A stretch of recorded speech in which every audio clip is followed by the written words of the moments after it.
Well, there was a very famous newspaper publisher by the name of William Randolph Hearst, and he put up a prize, $50,000, for the first person who could fly an airplane across the United States. So $50,000 in 1911 was about $1.2 million today. So it was a decent prize.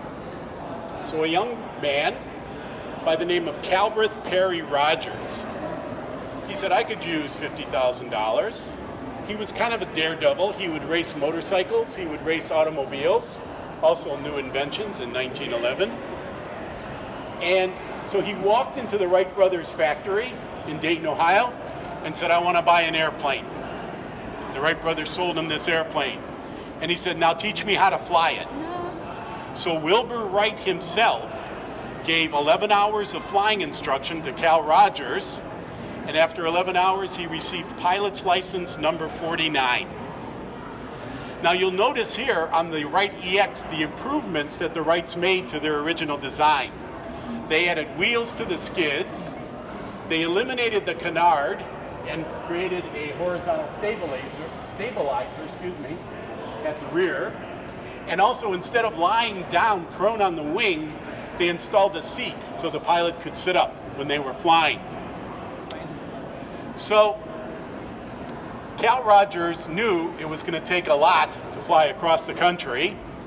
So he knew some people who worked for the Armour Company in Chicago, Illinois, and said, would you back me on my cross-country trip? And they said, yeah, we will. But the Armour Company had just come out with a new grape-flavored soft drink called Vin Fizz.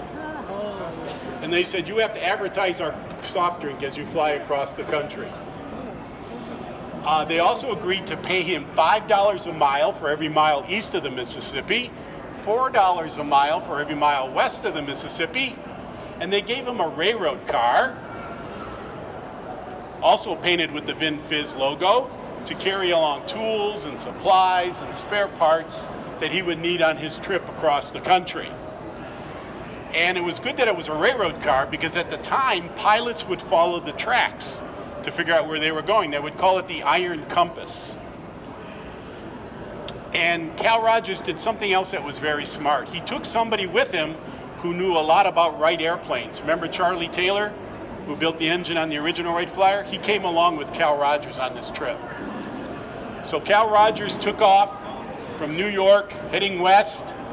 It took him 74 stops to fly across the country. He had enough fuel for about 3.5 hours. He was flying at about 31 miles an hour, and it took him 74 stops to fly across the country. Unfortunately, 16 of those were crashes. So the airplane that you see here is not the airplane that took off from New York. This is the airplane that landed in California, in Pasadena, which was the official finish line. Because of all the crashes, everything on this airplane was replaced except for 3 parts. The vertical rudder, the engine oil pan, and a bottle of Vin Fizz. Everything else had to be replaced. Now, to win the $50,000 prize, you had to fly across the country in 30 days. When the 30 days expired, he was only in Kansas City, Missouri. But he said, heck with it, I've come this far, I'm going to press on. 46 days later, he landed in Pasadena, California. Huge crowds, everybody's very excited. First person to fly across the country. 3 days later, Cal said, you know, I really want to fly across the country, so he took off from Pasadena. He flew to Long Beach, California, and he rolled the wheels of his flyer into the Pacific Ocean. So he could say, I really went from coast to coast. So this was 1911, the first person to fly across the United States. Do you want to see the first airplane to fly across the United States nonstop? What was the altitude? The altitude was like 150 feet. Pretty mind-boggling, no, but yeah, he didn't get very high. The question was, what was the altitude? I'm sorry, I should have repeated the question. Let's walk over this way.